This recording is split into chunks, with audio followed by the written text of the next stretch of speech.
The cake knife was still in my hand when he slipped the envelope into my other palm. Our son had just blown out 7 candles. Laughter echoed through our kitchen. My mother-in-law was recording everything with her phone, cooing about precious family memories. "Sign these before everyone leaves," he whispered against my ear, his breath warm but his words ice cold. "It'll make things easier for everyone." I opened the manila envelope with frosting still on my fingers. Divorce papers, custody agreements, asset separation documents, all pre-signed by him in neat black ink. His mother's voice cut through the birthday chatter. She should have seen this coming years ago. The papers trembled in my hands. Not from shock, from something else entirely. Something that felt like relief mixed with fury. Because for the first time in 12 years, I finally understood exactly who I was married to. I didn't cry. That was the first sign something had shifted inside me. I looked at Marcus, then at our children singing around the table, then back at the papers that were supposed to be my surrender. My hands shook but my face stayed perfectly calm. I didn't ask why. I didn't raise my voice. I didn't beg or bargain. Instead, I walked into the kitchen, closed the door behind me, and started reading. Every page, every clause, every line that was meant to erase me from the life I had built. The birthday party continued in the next room. Cake was served, photos were taken, presents were opened. And through it all, I stood in my kitchen, learning exactly how my husband planned to destroy me. But something strange happened as I read those papers. Instead of falling apart, I felt myself getting sharper, clearer, like I was finally waking up after 12 years of sleepwalking. My name is Claire, and I spent 12 years being the kind of wife who apologized for existing. They called me sensitive when I cried about anything. Marcus called me too emotional to handle finances when I asked about our bank accounts. His mother said I should be grateful because not everyone would marry someone like me whenever I complained about feeling invisible. I had no job outside the home, no money in my name, no car insurance under my name, no credit cards, no house key that Marcus hadn't given me permission to use. And somehow, everyone in my life thought this was normal. They thought this was marriage. They thought this was love. But standing in that kitchen with divorce papers in my hands, I finally understood what it really was. It was preparation. Marcus had been preparing to erase me for years, making me so dependent that leaving would be impossible. Except he made one mistake. He assumed I would stay broken. He didn't just plan this divorce randomly, he had scripted my entire downfall like a movie he was directing. Looking back, I could see the careful moves. 6 months before filing, he opened a new bank account and started moving money. 3 months before filing, he suggested putting the house entirely in his name to protect us from potential lawsuits from my freelance work. 2 months ago, he quietly removed my name from our car insurance. Last month, he moved all my clothes to the guest bedroom, claiming it was just temporary while we have visitors. Even the timing of serving me divorce papers at our son's birthday party was calculated. In front of his mother, in front of our children, in front of witnesses who would remember me as the woman who ruined a child's special day. But Marcus forgot something important. He forgot that I had been watching him just as carefully as he had been planning my destruction. Every time I tried to speak up over the years, I heard the same dismissive responses. When I cried about losing access to our credit cards, "You're lucky I handle all the hard financial stuff so you don't have to worry." When I asked why I couldn't see our bank statements, "It's safer if you don't stress yourself about money matters." When I told his mother I felt erased from my own life, Claire has always been overly dramatic about everything. When I suggested getting a part-time job, "You're just not built for that kind of stress and responsibility." Each comment was a small cut, but together they formed a clear pattern. They were training me to believe I was incapable of surviving without Marcus. They were conditioning me to accept helplessness as my natural state. By the time I stopped asking questions, I had almost started believing them myself. Almost. The worst part wasn't what Marcus said to me, it was what his mother said to our daughter. 2 weeks before the birthday party, I overheard her talking to 9-year-old Emma in the car. Her voice was loud enough for me to hear from the front seat, which meant it was intentional. You'll probably want to stay with Daddy most of the time after your parents separate. Your mom just isn't cut out to handle things like this, all by herself." Emma looked at me through the rearview mirror with confusion and something that looked like pity. Like she was already mourning the mother she thought she was losing. That conversation planted a seed of fear in my chest that grew every day. Not fear of losing Marcus, but fear of losing my children's respect. Fear that they would see me the same way his family did. That was when I realized this divorce wasn't just about ending a marriage. It was about a complete character assassination, designed to leave me with nothing. He called it a clean break. But I recognized it for what it really was, a war I supposedly wasn't equipped to fight. His divorce filing requested full custody of both children. The stated reason was my documented mental instability and inability to provide stable care. As evidence, he submitted pages from my personal journals where I had written about feeling overwhelmed and sad. Private thoughts I had never meant for anyone else to read, twisted into proof of my unfitness as a mother. He also submitted character references from his mother, his sister, and even my own sister Amy, who had signed a statement saying she was concerned about Claire's emotional state.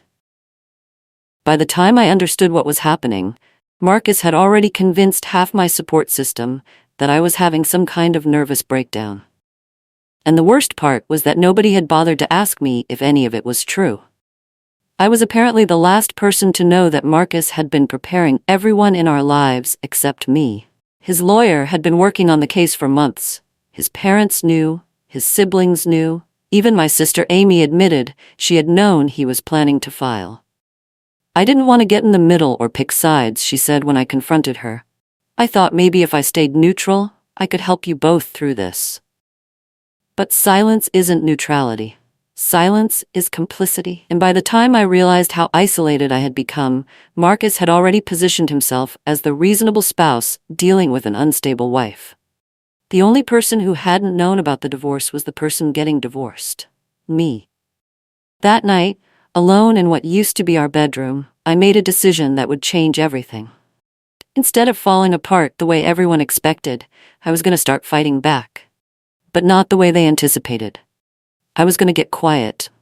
Dangerously quiet. The first thing I did wasn't call a lawyer or a therapist or even my family. I went to the drugstore and bought a simple composition notebook. The kind kids use for school assignments. Then I came home and started writing. Everything. Dates of conversations, screenshots of text messages, photos of documents, recordings of phone calls. I didn't yell or cry or confront anyone. I just documented. Every lie Marcus had told me. Every time his mother had insulted me. Every instance where I had been made to feel crazy for questioning my own reality. Day by day, page by page, I began building something Marcus had never expected me capable of creating. A case. And for the first time in years, I felt like I was taking care of myself instead of waiting for someone else to decide my fate. He thought I would break under the pressure. Instead, I just went dangerously quiet. When Marcus said, "This divorce is really the best thing for everyone involved," I simply nodded and didn't argue. When he smirked at my calm response, expecting tears or begging, he looked confused by my silence. What he didn't notice was the phone recording our entire conversation from my lap, or the fact that I had started documenting every interaction we had. His arrogance was becoming my greatest weapon, and he was too self-satisfied to see it happening. Every condescending comment he made was another piece of evidence. Every time he explained why I was too weak or too stupid to survive without him, I captured his words. Marcus was so convinced of his own superiority that he never considered the possibility that I might be smart enough to use his cruelty against him. His own words became the foundation of my defense strategy. "I control all the finances because Claire has never worked a real job in her life. She wouldn't last a week trying to survive on her own. She's way too emotional and unstable to handle full custody of the children. I've been carrying this family financially and emotionally for years." Every recording captured not just his words, but his tone, the dismissiveness, the contempt, the absolute certainty that I was beneath him. Marcus was building my case for me, one cruel comment at a time. He was so focused on proving his superiority that he never realized he was actually proving his unfitness as a partner and father. And I let him keep talking. The more confident he became, the more evidence I gathered. By the end of our first month of separation, I had enough material to fill 3 notebooks. The first lawyer I consulted asked me one simple question that changed everything. Do you have any proof of what you're telling me? I opened my notebook and spread the contents across her desk. Printed text messages, time-stamped voice recordings, screenshots of financial documents, photos of the house deed that mysteriously had only Marcus's name on it now. Attorney Catherine Wells leaned back in her chair and studied everything for a long moment. Then she looked at me with something I hadn't seen in years: respect. "Oh, we definitely have a strong case here," she said quietly. "Your husband may have underestimated exactly who he was dealing with." For the first time since this nightmare began, I felt hope. Not just hope for winning, but hope that someone finally believed me. Someone finally saw through Marcus's carefully constructed narrative about my supposed instability. Catherine became more than my lawyer. She became the first person in months to treat me like I was intelligent and capable.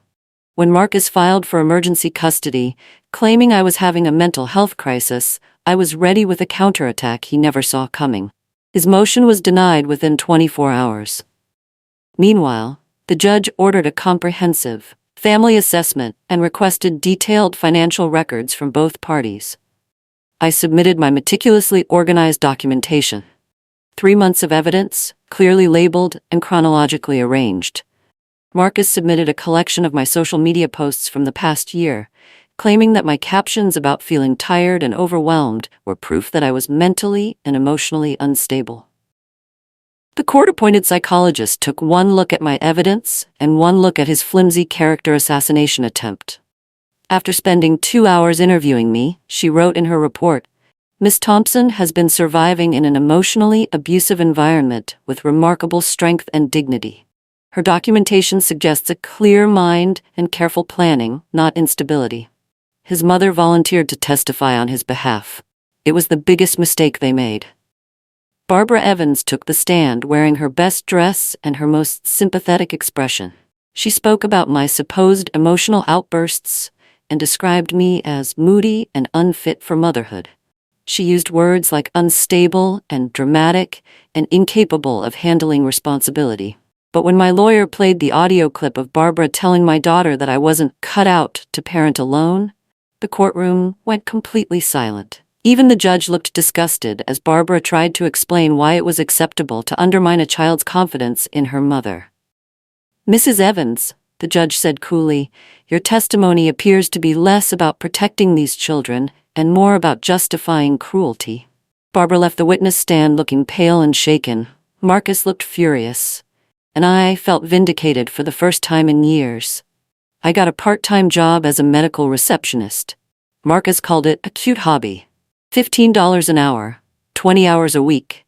It wasn't much, but it was mine. "How adorable that you think you're independent now," he said when I told him about it. "We'll see how long this little phase lasts." I said nothing in response, but I saved every dollar I earned, and I saved every text message where he mocked my attempts at self-sufficiency. His contempt for my job became another piece of evidence that he had never seen me as an equal partner, just as someone whose worth was entirely dependent on his approval. But that job did something Marcus never expected. It gave me confidence. It reminded me that I was capable of learning new things, meeting new people, and contributing something valuable to the world. My daughter Emma asked me a question that broke my heart. "Mom, are you going to lose us?" I looked at her serious little face and realized she had been listening too many adult conversations about my supposed inadequacies. "Do you think I'm weak?" I asked her gently. She looked down at her hands and didn't answer, which was answer enough. I cried in the shower that night, not because of what she said, but because I realized how long she had been watching me disappear. How long she had been absorbing the message that her mother was someone who needed to be managed and protected, rather than respected and loved.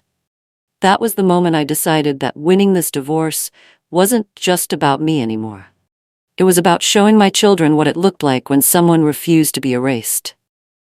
Marcus submitted a photograph of me crying as evidence of my instability. The picture was 3 years old, taken when I was holding our newborn baby son after a particularly difficult night. I was exhausted and overwhelmed, like any new mother would be. His lawyer presented it to the court as proof that I was overwhelmed by basic parenting responsibilities. But Judge Patricia Coleman looked at the photo and then looked directly at Marcus. "Mr. Thompson, this appears to be a picture of a tired mother, not an unfit one. Are you suggesting that showing normal human emotion disqualifies someone from parenting?" The courtroom was silent. Even Marcus's lawyer looked uncomfortable. That was the first time I saw real panic in Marcus's eyes. He was starting to realize that his strategy of painting me as emotionally unstable wasn't working the way he had planned. When the judge requested complete financial records, Marcus forgot that I still had access to the originals. He submitted his version, which mysteriously showed much lower income and higher expenses than reality. I submitted copies of the real bank statements, tax returns, and investment accounts that he thought I didn't know about. His numbers didn't match mine. Not even close. Judge Coleman raised an eyebrow and asked for clarification. Marcus's lawyer requested a recess. During the break, I watched Marcus panic as he realized that I had been more aware of our finances than he had ever given me credit for. His entire case was built on the assumption that I was too helpless and ignorant to challenge his version of events. But I had been paying attention all along. Marcus tried to pressure me into settling out of court. I refused. He offered shared custody in exchange for me waiving any right to alimony or property division. "You're just going to drag this out forever and hurt the kids," he said during mediation. "You already hurt them," I replied calmly. "I'm just trying to clean up the damage." Then I played the voice recording of him telling his mother, "Claire will cave eventually. She always does when things get difficult." The mediator stopped the session and asked if I wanted to submit the recording as evidence for the trial. I said yes without hesitation. Marcus stared at me like he was seeing a stranger. Because in a way, he was. The woman he had spent years conditioning to be helpless was gone. He completely lost his temper during our final mediation session. Fortunately, it was all recorded. Marcus slammed his fist on the conference table and called me a worthless parasite who had contributed nothing to our marriage. "You are absolutely nothing without me," he shouted. Nothing. I sat perfectly still and didn't react. I had learned that his anger was just another form of evidence. The mediator calmly pressed the stop button on her recording device and asked if I wanted to submit this session as evidence for the final hearing. "Yes," I said quietly. "I think the judge should hear exactly how he talks to me." Marcus looked around the room and suddenly realized that his outburst had just destroyed any remaining credibility he might have had. The final hearing felt like watching someone's carefully constructed lies crumble in real time. Judge Coleman reviewed everything. The recordings of his cruel comments, my detailed documentation, the evidence of financial manipulation, his attempts to isolate me from support systems. She looked directly at Marcus and said, "Mr. Thompson, your systematic attempt to undermine your wife's confidence and independence is well documented here. This court does not look favorably upon such behavior." Marcus shifted uncomfortably in his chair. For once he had nothing to say. The judge continued, "Your characterization of Miss Thompson as unstable is contradicted by her own evidence of careful planning and remarkable restraint under difficult circumstances." I felt 12 years of gaslighting finally being acknowledged by someone with the power to make it matter. Marcus lost primary custody. His mother cried actual tears in the courtroom. The judge awarded me primary physical custody of both children.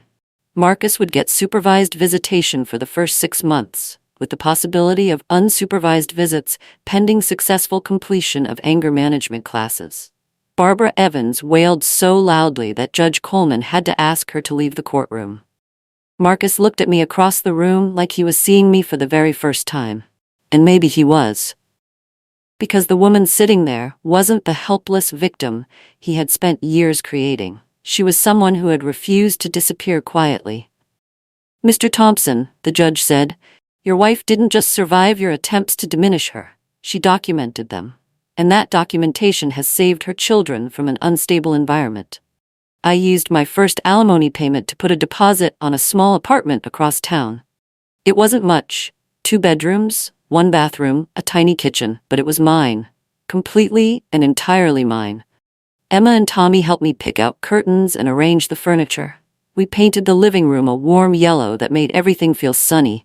When Marcus saw it during his first supervised visit, he called it pathetic. "At least it's paid for," I replied calmly. The look of shock on his face was worth every difficult moment of the past year. Judge Coleman's final words were directed specifically at Marcus, and I will never forget them. "This court finds no evidence whatsoever that Miss Thompson is mentally or emotionally unstable. On the contrary, her restraint, careful documentation, and dignity throughout these proceedings have been exemplary." Marcus didn't speak. He couldn't. Furthermore, the judge continued, "The evidence suggests that Mr. Thompson engaged in a pattern of psychological manipulation designed to make his wife believe she was incapable of independence. This behavior is unconscionable and will not be rewarded by this court." As I walked out of the courthouse with my children, I didn't look back. Because I didn't need to anymore. The door on that chapter of my life had closed permanently. 6 months later, I was promoted to office manager at the medical clinic where I worked. My children were thriving in their new school and their new home. Emma told me she was proud of how strong I had become. Tommy started calling our apartment the happy house. Marcus still tries to control things from a distance, but his power over me is broken. His threats are empty. His opinions about my life are irrelevant. The woman who used to apologize for existing has been replaced by someone who knows her own worth. And sometimes late at night, when the house is quiet and my children are sleeping safely in their beds, I remember the moment everything changed. It wasn't when he handed me those divorce papers at our son's birthday party. It was when I decided to stop letting his voice in my head be louder than my own. If someone you loved tried to convince you that you couldn't survive without them, would you have stayed quiet? Or done what I did? Share your story in the comments below.